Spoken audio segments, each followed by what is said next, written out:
Привет всем зрителям канала Natus Windsor. И сегодня в рамках репортажа 7-го сезона StarLadder мы решили взять интервью у игроков, стримеров и просто очень веселых ребят Соло и Дреда. Привет, ребята.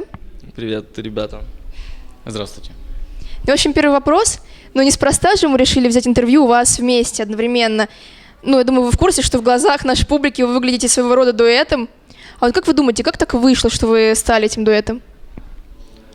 Нам было приятно общаться вместе. Мы подружились, сблизились. Да, но мы в одной команде играли просто очень долго. Сначала мне должен был денег, а потом уже разговорились что-то и, собственно говоря, начали так общаться. Я уверена, что вообще просто каждому интервью, и, может быть, даже чаще, все вспоминают злополучную тему с 322, но мой вопрос не связан напрямую с этим, а он связан скорее, наоборот, с тем, сильно ли тебя достали вообще на эту тему? Или вот все-таки самоирония, она позволила тебе даже какое-то удовольствие от этого получить, я не знаю, какие-нибудь фанартики смешные найти? Может быть, даже какие-то деньги?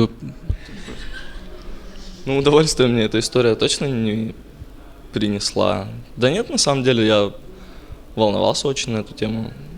Ничего приятного с этой историей нет, кроме того, что в каком-то смысле мы пропиарились, наша команда, я в частности. Это не очень приятная история.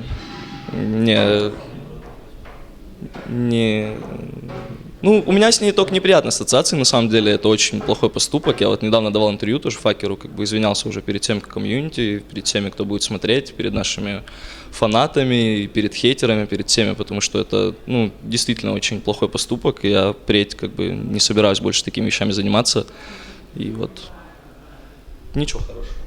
А вообще трудно было добиться амнистии? Или StarLadder, пошел навстречу сам уже? Конечно, я писал, просил всех практически, чтобы мне пошли навстречу, дали второй шанс, потому что, я на самом деле очень сильно пожалел, что так получилось, что, я просил, писал, мне потом пошли навстречу уже со временем, и решили помочь.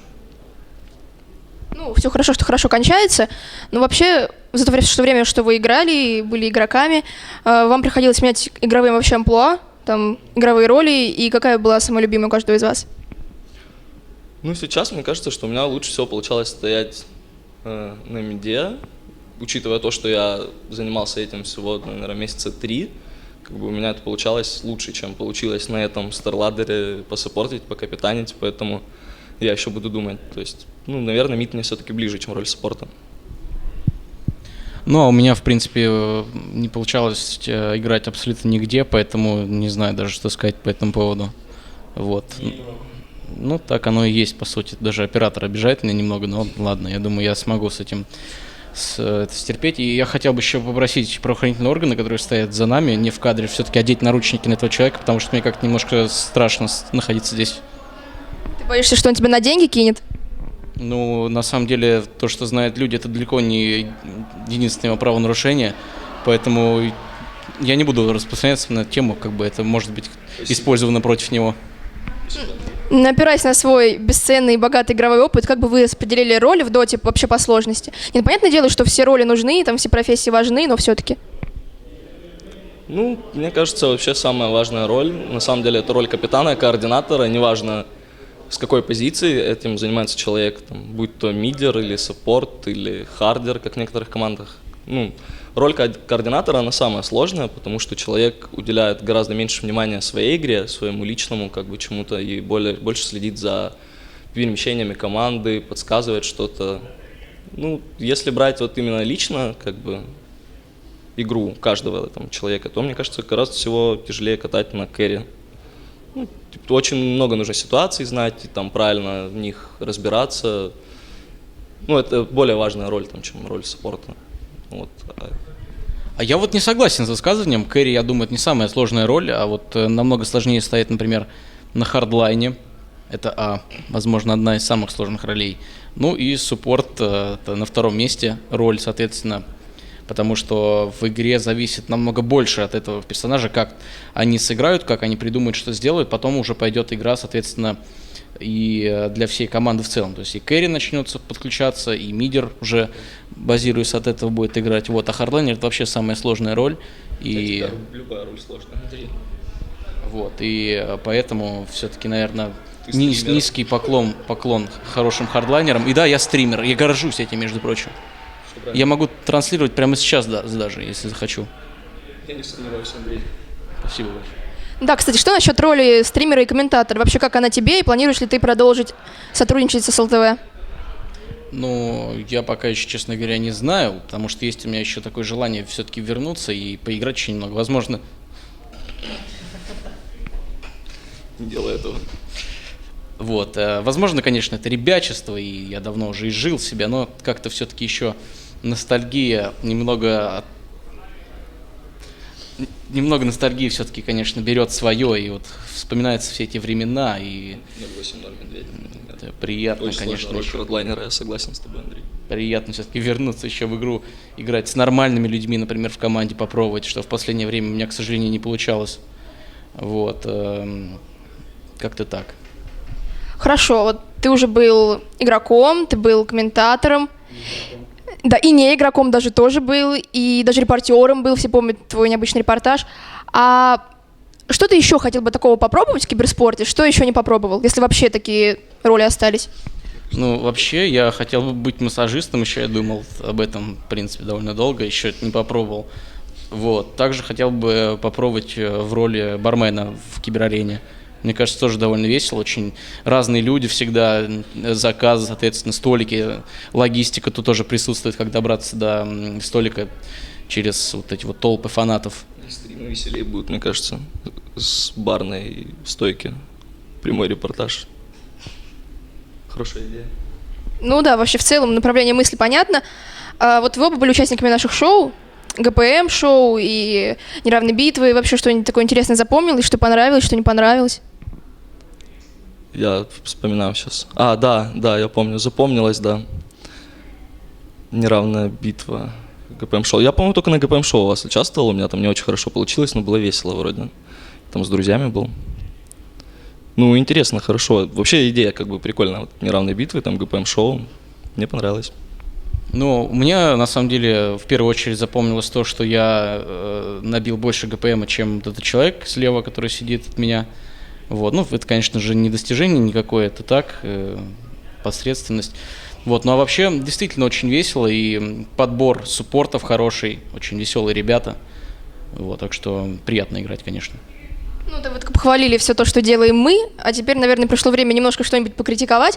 Вообще, что вызывает негативные эмоции на лан-мероприятиях у вас? И, в частности, вот что вызывает негативные эмоции на Старладере? Мне кажется, негативные эмоции... Дурацкие интервью вызывают, да? Не, ну почему же дурацкие? Мне кажется, негативные эмоции, они приходят, когда вот ты занимаешь, например, последнее место, или не выходишь из группы, все становится серое, люди злые. Кафе «Дно». Кафе «Дно» у вас тут есть в Киеве, очень замечательное место для тех, кто занял 4-е место, исключительно. Ну, лично мне негативные единственные эмоции вызывают тут огромное количество зрителей и очень мало места. Ненавижу зрителей. Потому что все-таки зрителей. этот человек очень хочет много внимания, по-моему. Вот, ну ладно. Хотел еще добавить, что, конечно, это все здорово, поддержка колоссальная, люди кричат очень громко, но проблема в том, что выйти и войти сюда как-то очень сложно. Вот, это единственный минус, а в остальном здесь на Старладере, конечно, все шикарно просто. Нет дирижабля у вас. Что будем делать с этим? Ну, не знаю, как-то фиксить, наверное, будем, тем более, раз вы сказали сами об этом. Вообще, чем бы каждый из вас не занимался, вы все в комьюнити, в первую очередь, известны как интересные ребята, веселые, там, все смотрят ваши стримы, вы можете, там, не знаю,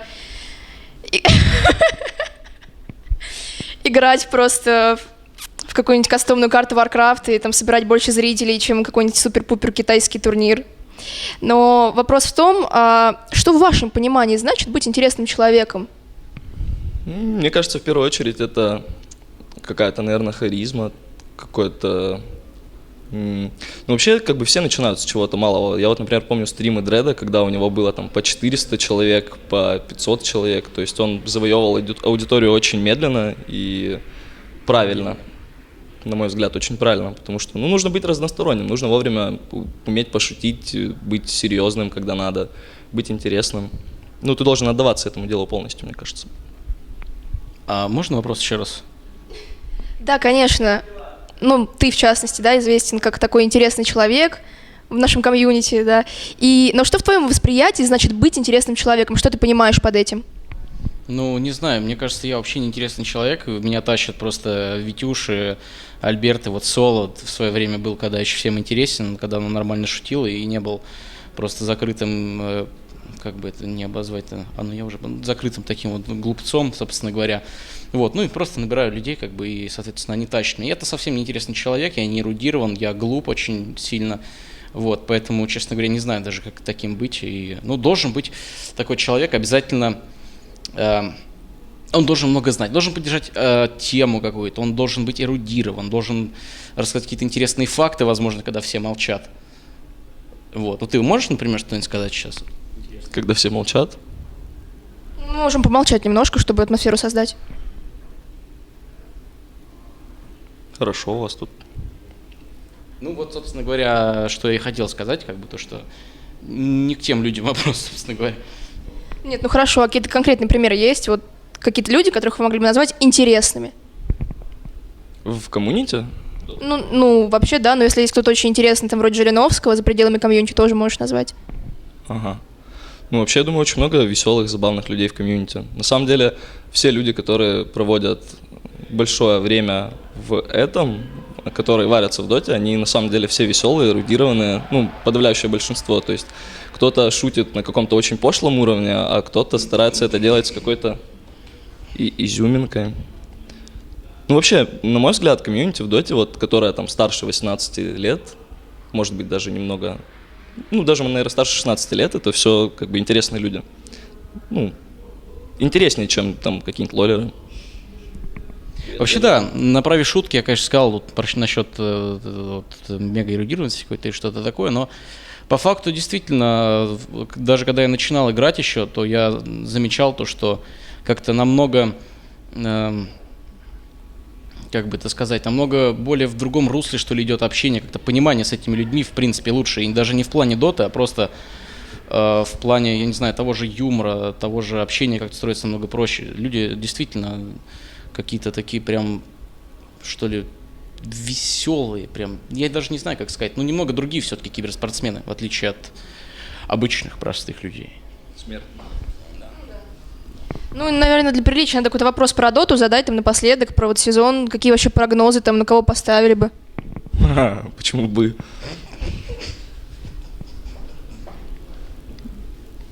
Не, ну вообще ничего не изменилось, по-моему, с прошлого сезона. То есть Нави, Альянс, две самые сильные команды в мире сейчас.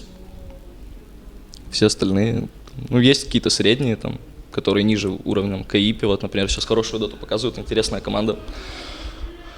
Ну, у нас не очень хорошо дела, вернее, идут, судя по этому Старладеру. Ну, вообще хочу играть в Дотан, буду развиваться, приеду, вот сейчас буду играть еще больше, стараться. Именно как игрок, а не как стример, как хочется заниматься другим. Стример не мое, я понял. И все-таки Нави или Альянс, и с каким счетом примерно? Сейчас здесь, на Старладере, мне кажется, Альянс 3-2 выиграет. А ваш прогноз? Ну, вообще, несмотря на то, что я болею за Нави, мне почему-то кажется, что они тоже вот выиграют или 3-1, или 3-2. Потому что, вот, скажем, первая их встреча, вот сейчас прошла первая игра, идет сейчас вторая, и там тоже первую игру без особых проблем выиграли Нави, но потом у них начались проблемы. Альянсы как-то подстроились, начали играть свою великолепную, мощную, сильную доту, вот, и выиграли. Та же история, в принципе, была и на Интернешнале. Очень была упорная борьба, но все-таки, мне кажется, вот шансы где-то 55% у Альянсов и 45% у Нави. Ну, что-то такое очень близкое, но в серии Best of 5 оно имеет свой вес. Спасибо большое за интервью вообще. Надеюсь, вы хорошо проведете время, как бы, несмотря на толпу, несмотря на отсутствие дирижаблей. И спасибо большое всем тем, кто посмотрел нас.